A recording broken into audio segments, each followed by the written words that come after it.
we go. Welcome to the Get Fit with Jodelle podcast. I am, as usual, Jodelle, and are you ready for another hour spent with Dr. Ray Peat? Well, I know I'm immensely looking forward to it.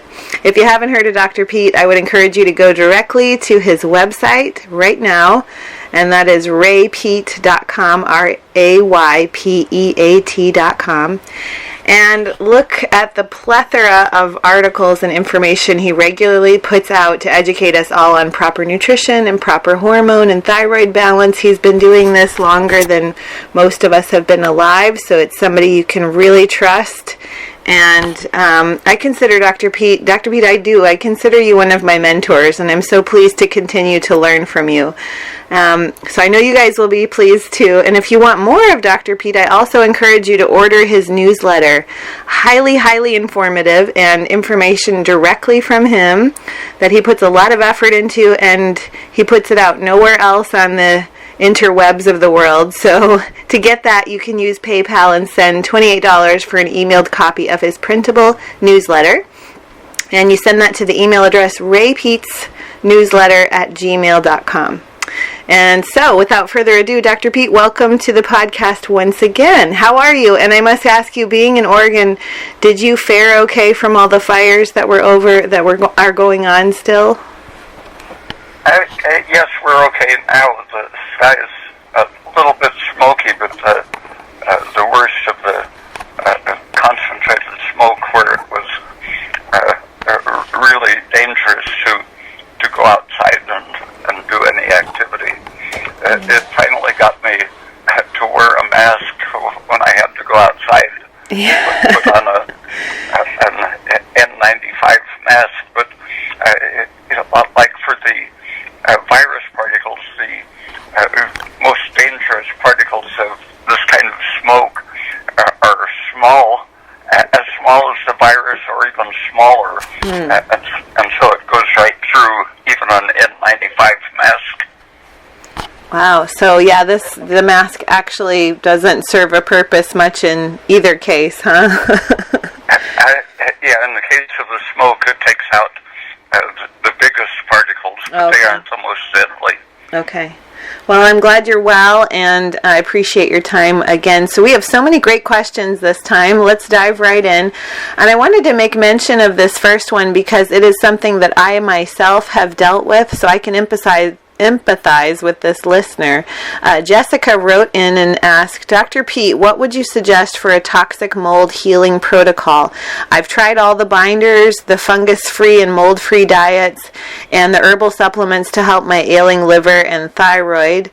I did get a diagnosis of NASH, non-alcoholic steatohepatitis, and my test still shows high on ochratoxin. I would love to hear what you would recommend, and also your thoughts on NASH from toxic mold and what to do about it. Having your liver working at top speed is the main thing. Reducing inflammation, and that means usually avoiding foods that would feed fungus and bacteria in your intestine. Because when you're feeding bacteria excessively, those toxins, especially if you have bacteria growing in the small intestine where there shouldn't be, but most Americans do have bacterial overgrowth in the small intestine. That especially poisons the liver and reduces its ability to detoxify. And so foods such as well-cooked mushrooms or raw carrots will help to sweep out some of the bacteria and suppress their growth, letting the liver be more effective. I've seen people change their hormones in a period of just 3 or 4 days simply by adding raw carrots every day, because the toxins that were being removed were stopping the liver from cortisol and blocking the body's ability to produce adequate progesterone. I've seen the cortisol and estrogen levels drop sharply as the progesterone rose simply from having a daily carrot. And that means that the liver has returned to vigorous activity and is balancing the hormones. And as far as the NASH goes, the non-alcoholic steatohepatitis, do you think she should deal with some supplements with that? Like, have you seen any research on things she could take for that issue, or what she could do? Usually the problem is caused by eating a very starch-based diet and sometimes too much phosphate, nuts and beans, and too much fish or meat are very high in phosphate, and that's disturbing to your whole metabolism, not getting enough calcium in your diet. But thyroid is the main detoxifying substance. Your liver simply doesn't run fast enough to manage to detoxify mold or industrial pollution or whatever if it doesn't have adequate thyroid activity. Okay, very good.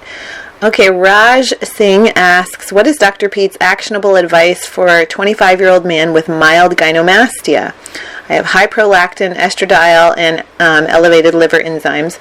Also, hair loss, thinning hair, and what concrete steps can I take? Any foods, supplements, or topicals he'd recommend? Thank you both, Jodelle and Dr. Peat, for your time, knowledge, and commitment to truth proliferation. I like that. Dr. Peat is my hero, he says. A lot of unsuspected things will activate the parathyroid hormone. Okay. And that's very seldom measured, but when it increases, it suppresses not only thyroid function, but the mitochondrial energy production all through the body. And so if it's chronically elevated, your estrogen will rise, your hair growth will slow and tend to fall out. The rising estrogen will cause gynecomastia and other symptoms. And supplementing vitamin D to get your blood level up to at least 50 nanograms per milliliter. And having about at least 2,000 milligrams of calcium per day in a form that is well assimilated. So that would mean roughly 2 quarts of milk per day as a calcium source. And if you aren't getting sunlight, it would mean supplementing 4,000 or 5,000 units of vitamin D usually. Absolutely. Sunlight is definitely a cure-all. And then Bevne, she asked kind of something similar to go along with that high prolactin. She asked, could you ask Dr. Peat to list some of the most effective prolactin antagonists? So what say you to that? Again, thyroid is the most common solution to the prolactin problem. Okay. The TSH and prolactin are turned on by the same signals, and so if your TSH is elevated, prolactin is going to be elevated. And having a proper thyroid supplement to keep your TSH at the very low end of the normal range will usually take care of the prolactin. But some things in the diet, calcium, vitamin D, are very important because prolactin is one of our calcium regulators.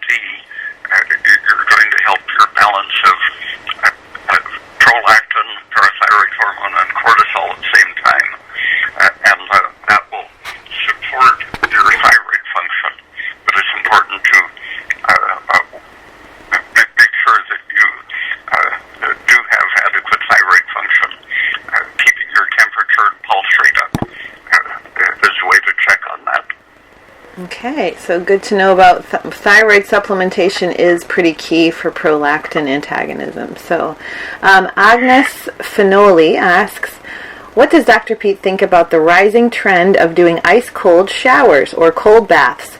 Is it really beneficial to our health? I don't think it's beneficial. It momentarily activates your stress hormones, and in a healthy animal, in a healthy young person, it will sometimes increase your thyroid activity. But that isn't always true. If your thyroid is too low to start with, it will just make you cold and feel sick. Okay, so not a fan, huh? It seems to be invigorating if you're already in very good health, Okay. and your thyroid can respond. But it can be dangerous. I've known people who did it because they heard it was good for the health, and checking their temperature hours later, their oral temperature was down to 95 or 96 degrees. Very, very bad.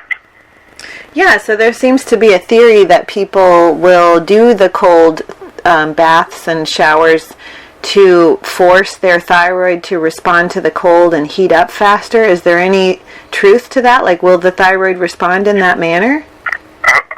Yeah, that's the way it should in a healthy animal. The thyroid function in the winter in normal animals and healthy people is 4 times the level of thyroid production as in the summer.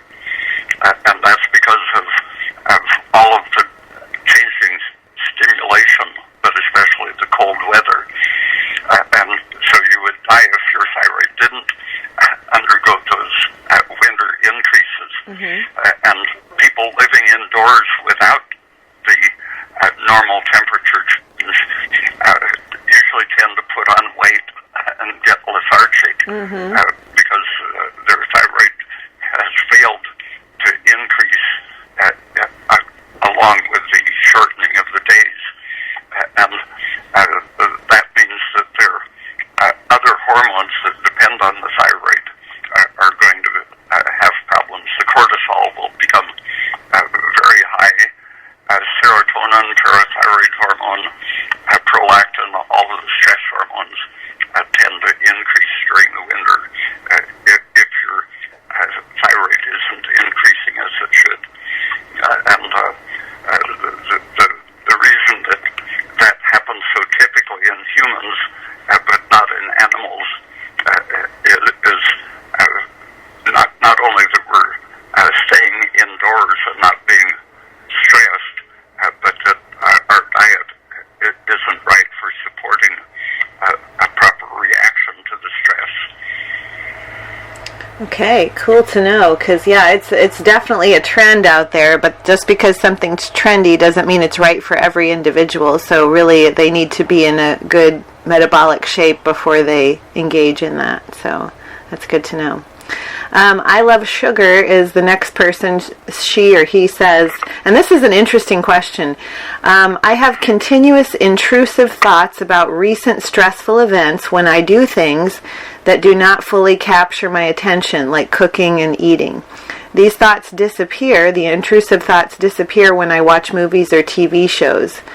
These intrusive thoughts started after an untreated respiratory infection a few years ago when I was under-eating and over-exercising.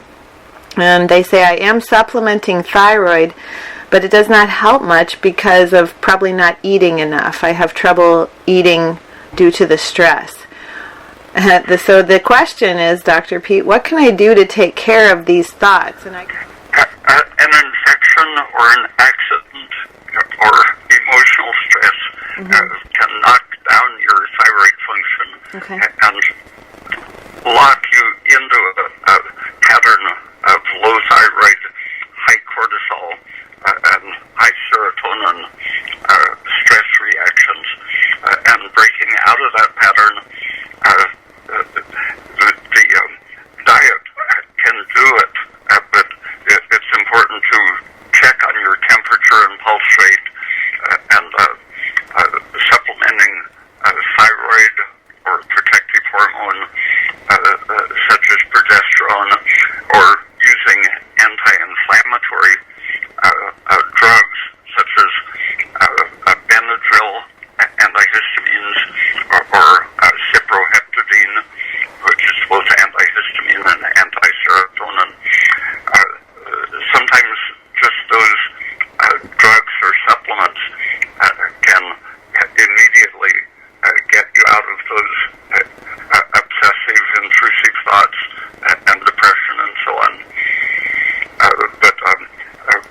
one of the sources of histamine and serotonin producing that background stress pattern, the diet failing to keep your blood sugar steady and reduce inflammation. You want to avoid inflammation-producing foods. Make sure you're getting enough protein. Around 100 grams of protein is needed by almost everyone with moderate amount of activity. Protein, calcium, vitamin D, and some kind of fiber in the diet, such as raw carrots, will help to reduce the intestinal source of serotonin and histamine. So this really sounds like more of a thyroid issue based on the infection that they experienced. And then he mentioned supplementing thyroid doesn't help much, but maybe they're not doing enough. How much are they doing, and would they benefit from a higher dose of thyroid supplementation? And the thyroid can't work if you don't have the vitamin D, calcium, protein, and sugar in your diet, or if you have a tremendous amount of inflammation in the bowel. Yes. And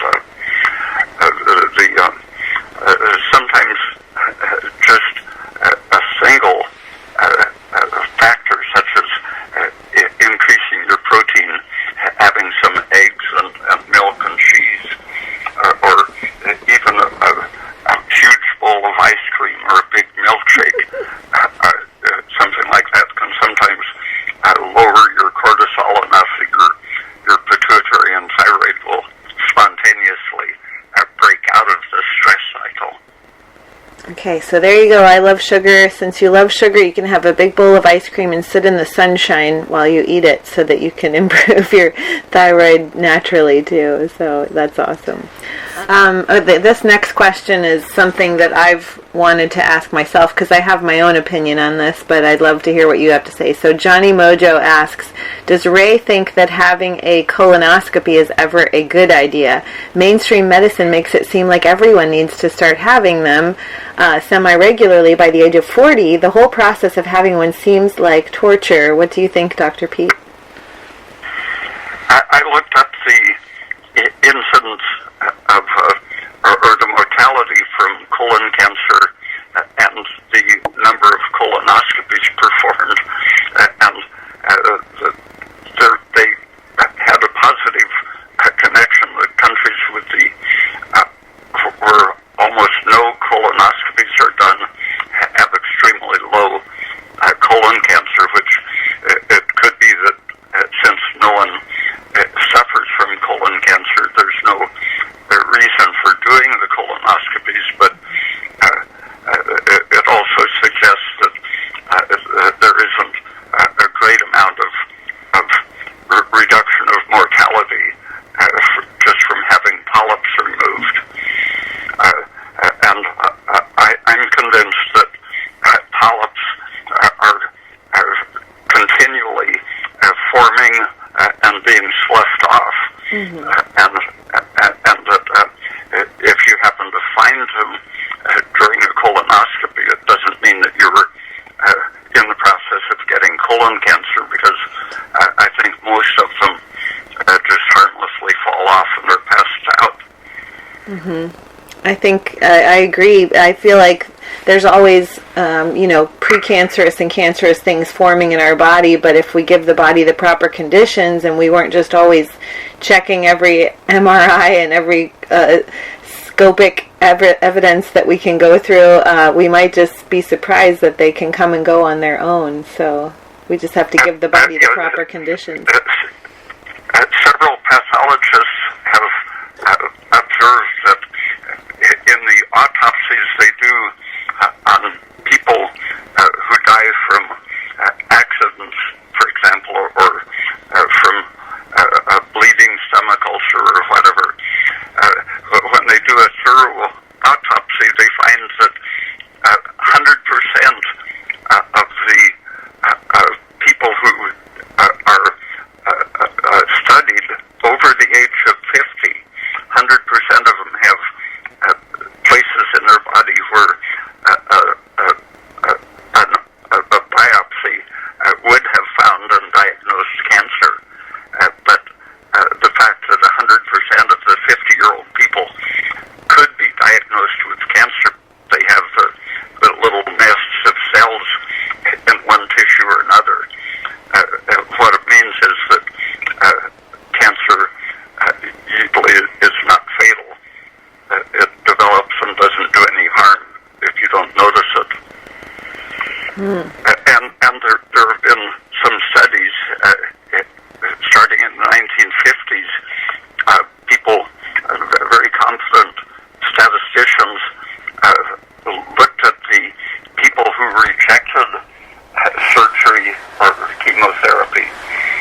correlation between the increasing rate of treatment and the increasing mortality from cancer.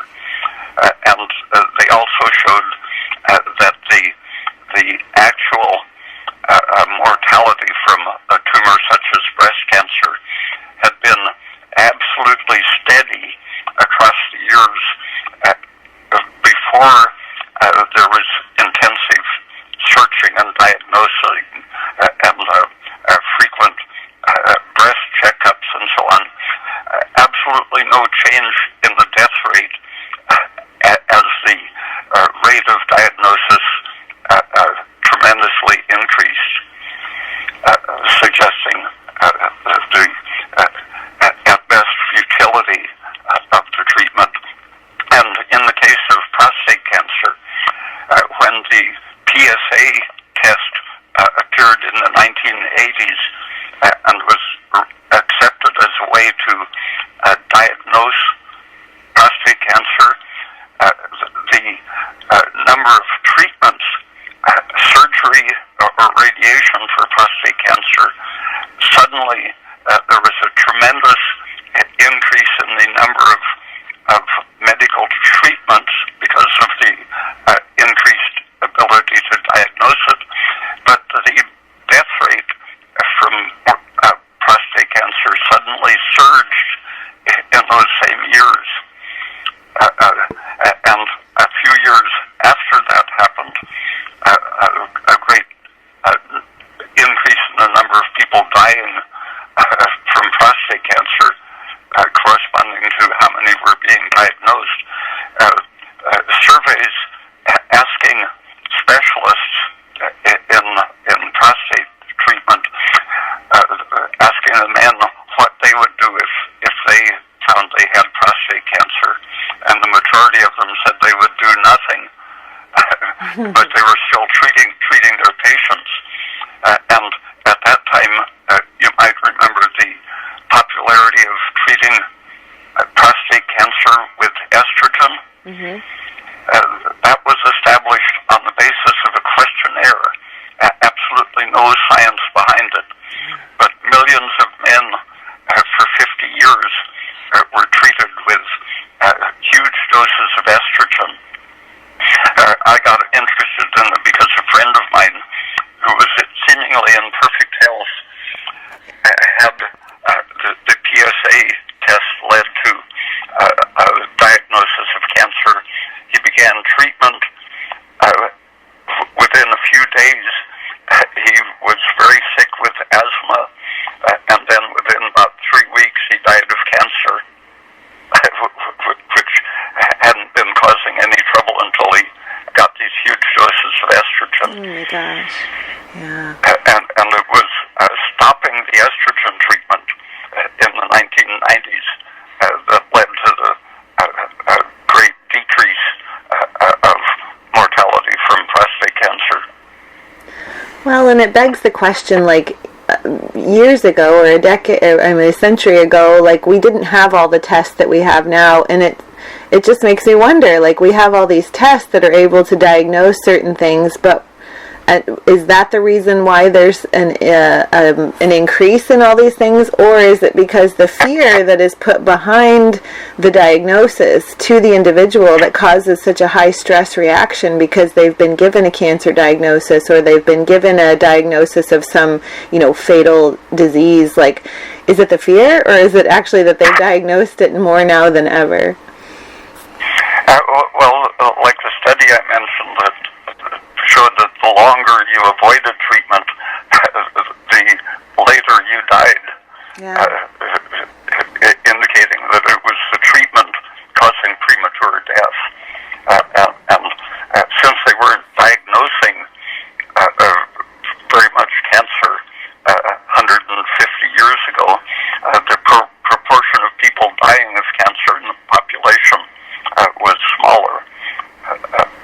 I think there have been carcinogens in the environment increasing some types of cancer, but I think that the big part of the problem is over-treatment, using very toxic, deadly treatments such as for 50 years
my gosh.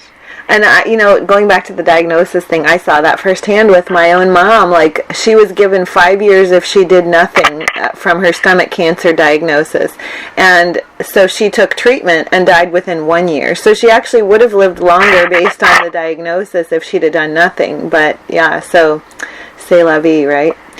Okay, so Nanu A asks, speaking of cancer from estrogen excess, what course of therapy would Dr. Peat recommend to someone who has cancer from estrogen excess?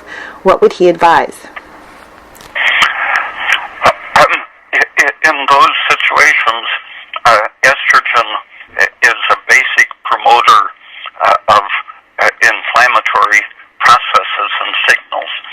And so everything anti-inflammatory can stop those signals and stop the development of the whole process that leads to failure of the immune system.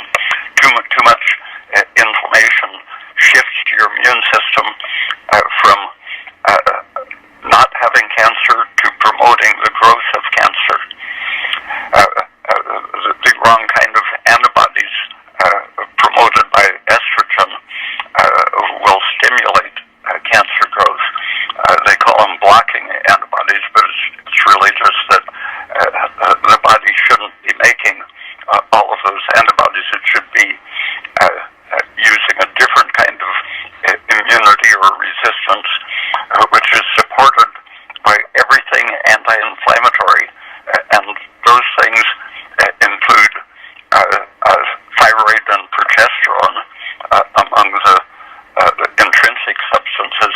Carbon dioxide, under the influence of a good balance of thyroid and progesterone, carbon dioxide is our basic anti-inflammatory substance, which for 150 years has been recognized as a useful palliative at least for cancer.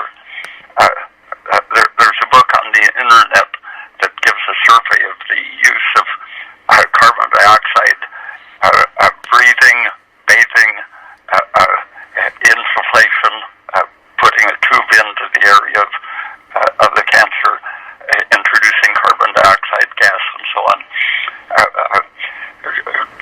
That simply our basic anti-inflammatory process is to lower lactic acid, which is produced when we aren't making enough carbon dioxide. Estrogen increases our lactate production, reduces carbon dioxide. Thyroid and progesterone increase our CO2 production and support a whole anti-inflammatory system. But then you can back up all of those anti-inflammatory processes with aspirin, the local anesthetics like lidocaine, which can be used systemically or absorbed through the skin.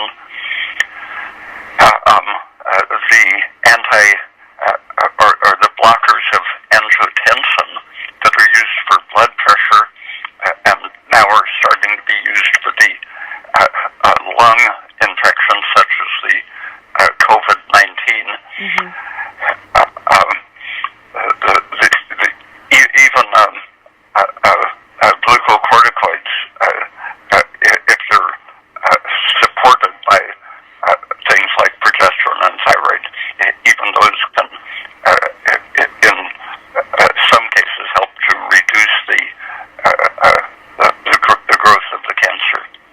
Okay, perfect. I'm going to throw in my own question here to kind of like break up the monotony of the questions. This one's kind of a personal Ray Peat question. So, Dr. Peat, is there a Mrs. Ray Peat? Catherine. We've been together for 40 years. Oh, I love that. I love to hear good long marriages like that, so that's awesome. And another listener asked another question just about you in general. What would Dr. Peat order at a Mexican restaurant?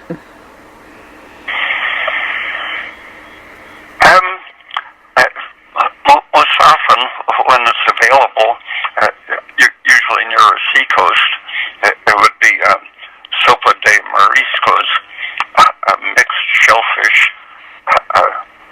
soup or stew. At other restaurants, one of my favorites is pozole, hominy and pork soup, usually. And in the absence of a restaurant, empanadas or quesadillas, simple little cheese and tortilla preparations. And are you a fan of chicharrones or pork rinds? Always those, yeah. Yes. Me too. I do enjoy those. Okay. Naomi asks, what is high albumin due to? Or albumin?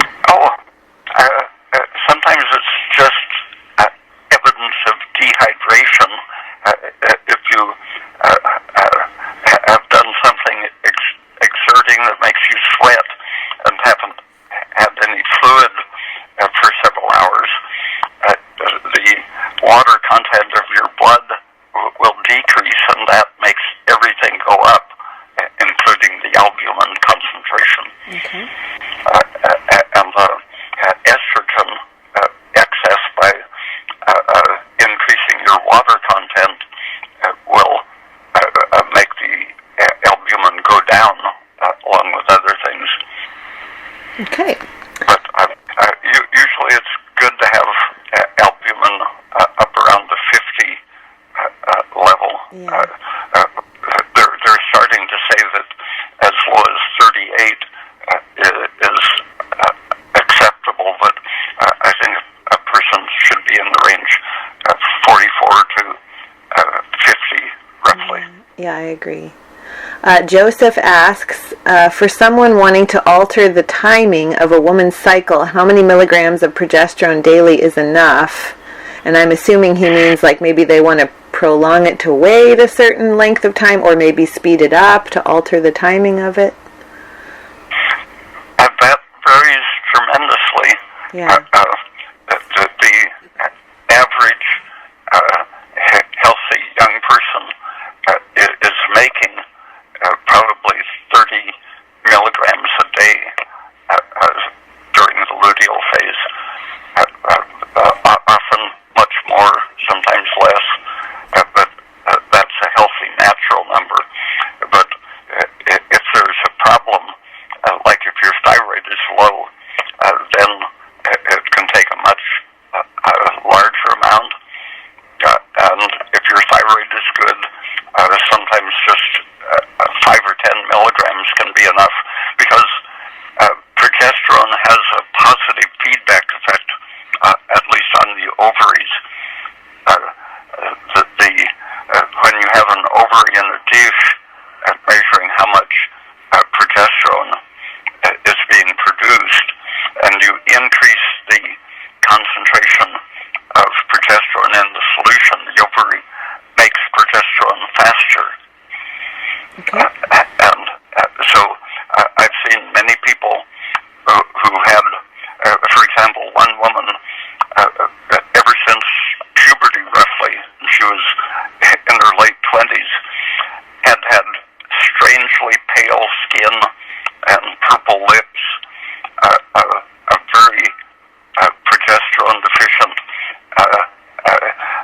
extremely high estrogen pattern, and that she just thought that was her normal self. But one moderate dose of progesterone, within I think it was about 40 minutes, she said she felt something happening.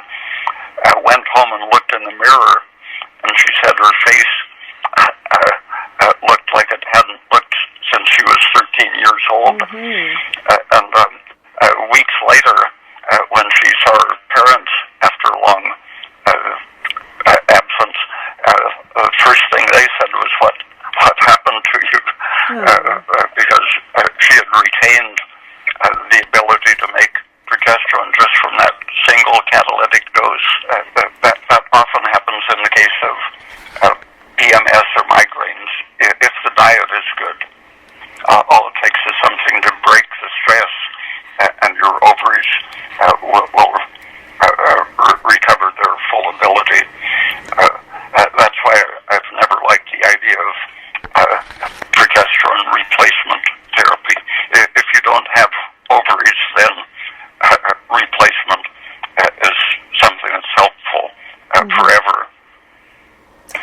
Yeah, and would you say that the bigger a person is, they would probably do better on a higher dose of progesterone, such as someone who's heavier, or their body's bigger, maybe they're 6 foot tall woman versus a 5'2" woman? Absolutely. And especially the amount of body fat, because progesterone, like vitamin D, progesterone tends to disappear into fatty tissue. And you need it available in the bloodstream, not just saturating your fat cells. Okay, perfect. Okay, Rubicon 5 asks, what about the hyperthyroid disease, Graves? Any metabolic solution for hyperthyroid?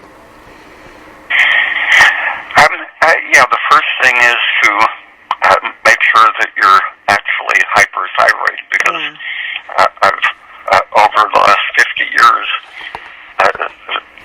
run across I don't know, a few dozen people with that diagnosis, but when I actually got them to describe their symptoms and their measurements, that there were only 2 or 3 actually people who, according to the classical definitions, recognizing that thyroid is a hormone that does particular metabolic functions in the body.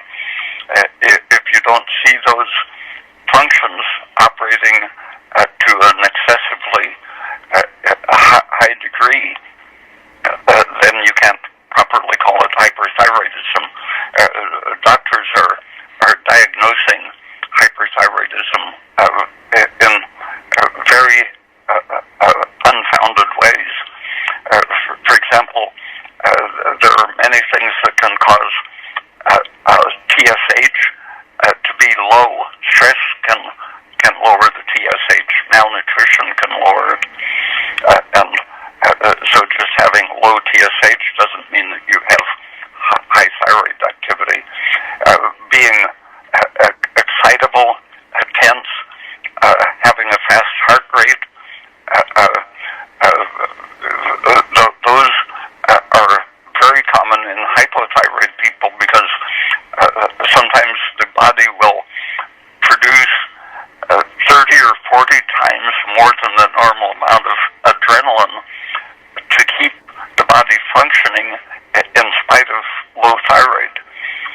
And if a doctor looks at only the TSH and their speedy behavior, they can guess there might be hyperthyroid, but if they actually look at what's going on chemically, it usually turns out that they're really hypothyroid, compensating with tremendous amounts of stress hormones.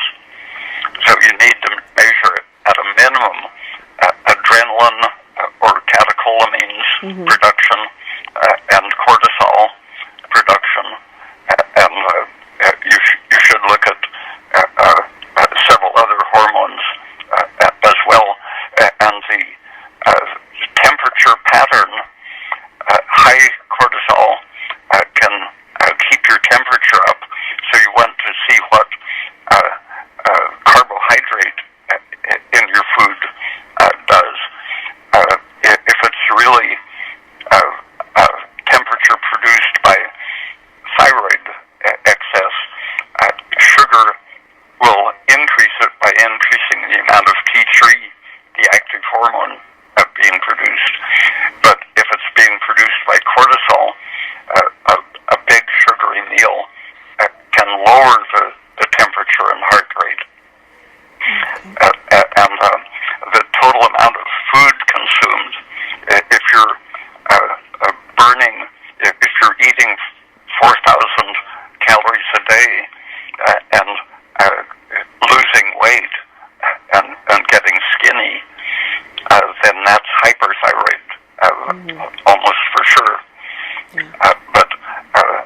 thing. If you have below normal cholesterol, then that would be consistent with hyperthyroidism.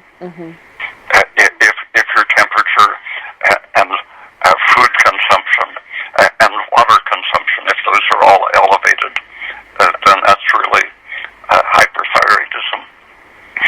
And sometimes a person with actual hyperthyroidism, if they just drink a glass or two of fresh raw cabbage juice, that will stop the gland long enough for the body to reestablish control. And sometimes they have to keep doing that. But in studies where they had actual hyperthyroidism, simply suppressing the gland, usually with a pill resembling cabbage juice that blocks the formation of the hormone, doing that for a few months will allow the gland to slowly get rid of the excess hormone that it had stored up during a period of stress. And most of the cases didn't recur after 6 months of using a suppressive pill. And in the others who returned, another 6 months course was all it took. So in none of the cases that were studied in that way was it necessary to remove or destroy the thyroid gland. Okay, good to know. Okay, so Katie asks a general dieting eating regimen question. So she was wondering about a couple things. Your thoughts on a caloric intake guideline for a female who's postmenopause, mid-50s, healthy and mildly active. So she's asking, what range of calories is too low? What range would be too high for that kind of person? And as far as what general macronutrients do you recommend, or do you recommend even following macronutrient ratios such as 40% carbs, 30% fat, 30% protein? What do you think? That proportion would be okay. Okay. It can vary a lot, and the quality of the protein is very important, and the quality of the fats. The more saturated your fats are, the more harmless they are. So even as a matter of weight gain, the worst fats for gaining weight are the polyunsaturated vegetable oil fats. The saturated fats don't stimulate weight gain to the same degree. And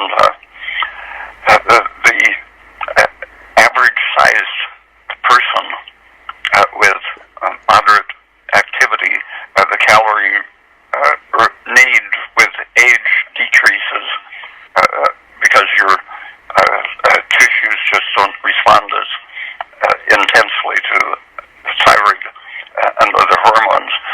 But in the age range of 40 to 60, usually calories between 1,700 and 2,200 will meet your needs without making you either gain or lose weight. Okay. Perfect. Okay. And then her other question was about food combining. Do you recommend this, such as separating protein foods from sugar to prevent advanced glycation end products and fermentation? What do you think? No, the experiments with isolated intestine have tested what happens to the intestine when it's given pure protein or pure fat or pure carbohydrates or a mixture. And the intestine responds as if to relatively alien substance when it's chemically too pure. And when it gets a good balance of protein, fat, and carbohydrate all at the same time, then the intestine goes into action and absorbs everything Awesome. Okay, so we're on to Craig Doe asks, Dr. Peat, the significance of vitamin D for multiple sclerosis. Is there anything else one could do to help with the symptoms?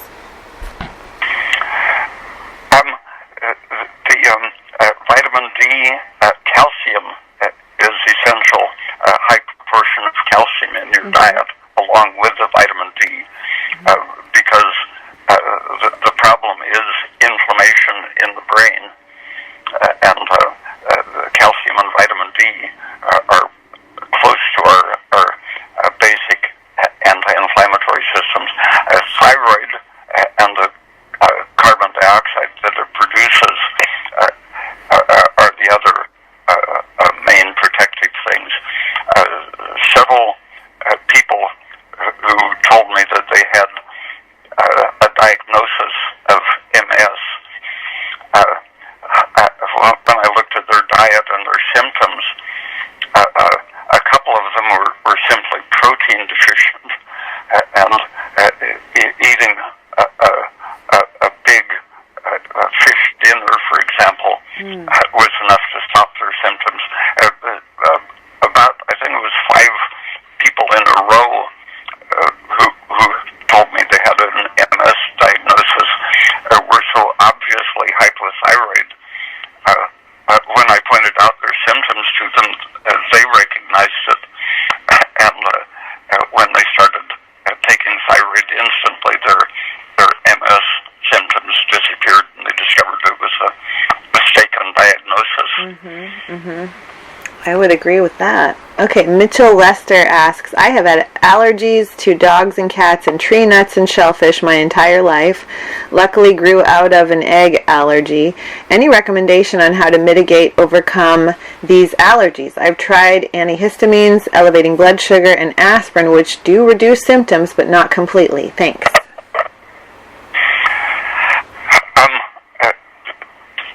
Sometimes ciproheptadine works when other antihistamines haven't worked. Making sure that your blood sugar and calcium and vitamin D are optimal, because things that interfere with the use of sugar increase your tendency to release the inflammatory things such as histamine and serotonin. And in experiments, sometimes just tripling the amount of glucose in the bloodstream will prevent even deadly anaphylactic shock-producing allergens will fail to produce a reaction simply because the sugar wasn't being effectively used. So increasing the amount of it overcame the need for inflammation, which is the body's attempt to make glucose available. And finding out whether you have anything blocking the ability to use glucose, such as elevated parathyroid hormone, is one of the most often overlooked. And that's why vitamin D and calcium and enough sodium in your diet, salting your food to taste, these things will correct hyperparathyroidism, and by restoring your cell's ability to use sugar, producing carbon dioxide, suppressing lactic acid production, that will at least reduce the intensity of the allergic symptoms. Okay, good information. Do we have time for about 3 more questions with you? Yes. Okay. Turkish Postman asks, can high cortisol and high ACTH on its own raise adrenaline in the body?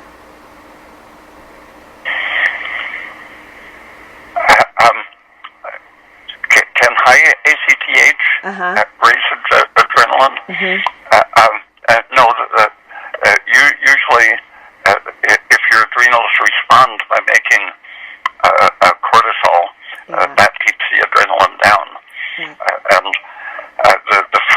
reaction when you don't get enough glucose into your system. First reaction is to increase your adrenaline, to mobilize stored glycogen, release it in the form of glucose. And if you run out of glycogen, then adrenaline can't do that, and that's when ACTH rises. Okay. But normally, the adequate glucose or carbohydrate will keep down both adrenaline and ACTH, and so cortisol. Yeah, so when I read his question, that's what I was wondering too. I was thinking, well, I think it's the other way around. It's the high adrenaline that actually leads to the high ACTH, right? It's the body's first reaction, and then if it doesn't produce enough sugar, then the body brings in the deadlier armament, which is the ACTH and cortisol. And the reason that's a restrained reaction is that the way cortisol and ACTH produce the glucose is by breaking down tissue protein. And we don't have any protein storage. So when cortisol goes up, it means some part of our structure and machinery, some part of it is converted to sugar with loss of function and strength of connective tissue, for example. So a surge of adrenaline is a good warning that you should either improve your efficient sugar metabolism or increase the amount of carbohydrate in your diet.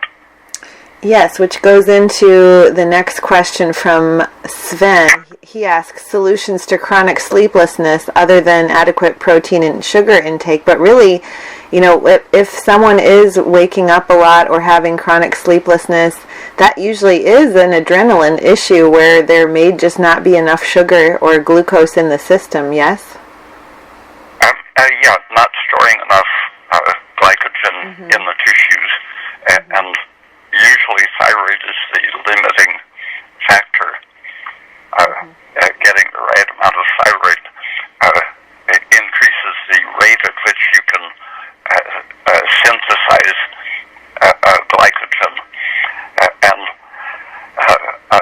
sucrose as an energy source provides fructose, and fructose is especially good at converting to glycogen.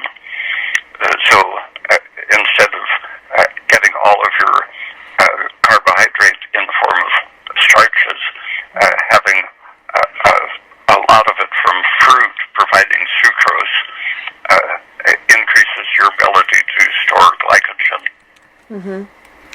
And he had also asked, outside of protein and sugar, what else would you recommend? Are there any, sleep supplements that you like or that you recommend, or strategies outside of food and supplements, such as what I would tell somebody, make sure you're powering down all of your electronics a couple hours before bed so you don't have that blue light exposure and stuff. But what else would you say?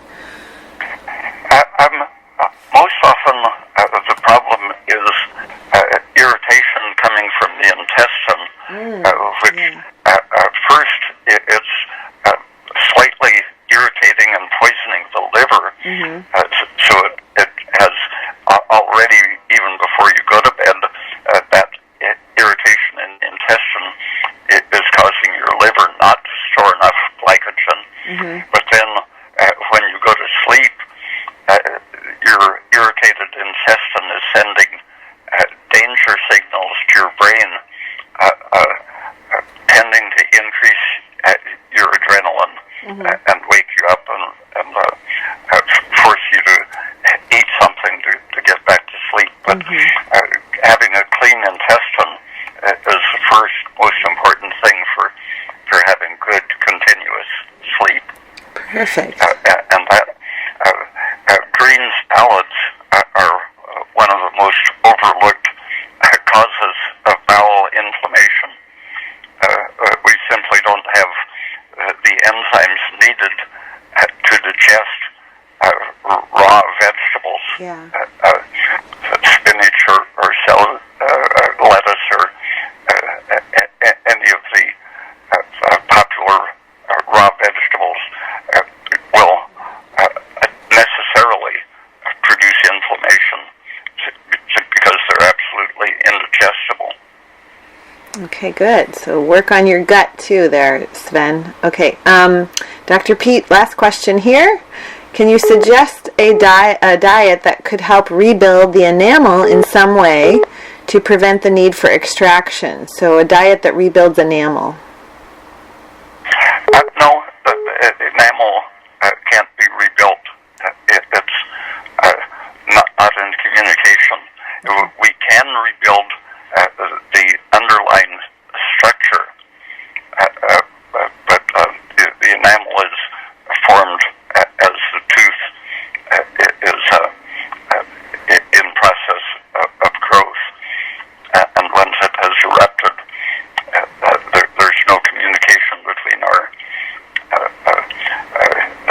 bloodstream the way it is with the dentine. Yes.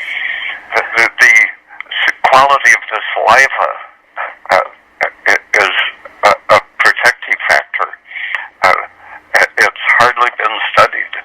There's very little science behind dentistry, but the few actually physiological studies of the mouth system show that the saliva varies tremendously and can support destruction of the enamel, or it can be very protective, maintaining the right pH and preventing the growth of the bacteria that would damage it.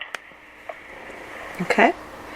Good to know. Yeah, it's an interesting question. That was from Dan Perlman. He wanted to ask that. And just to say thank you to everybody that asked questions. I didn't get to all of them on the list, but I now have those on the queue for next time for when we podcast again. So yours will be at the top of the list if you didn't hear yours on today's episode. So again, Dr. Peat, you're awesome. Thank you for your time. I hope you stay well out there, and I hope all the issues with the fires can be dealt with soon so that you can go back to the beautiful Oregon fall weather. So Hope so. yeah, for sure. And thank you for your time. You guys stay tuned for the next one, and we'll be in touch. And don't forget to sign up for his newsletter, and have an awesome day. So thanks once again, Dr. Peat. Thank you. All right.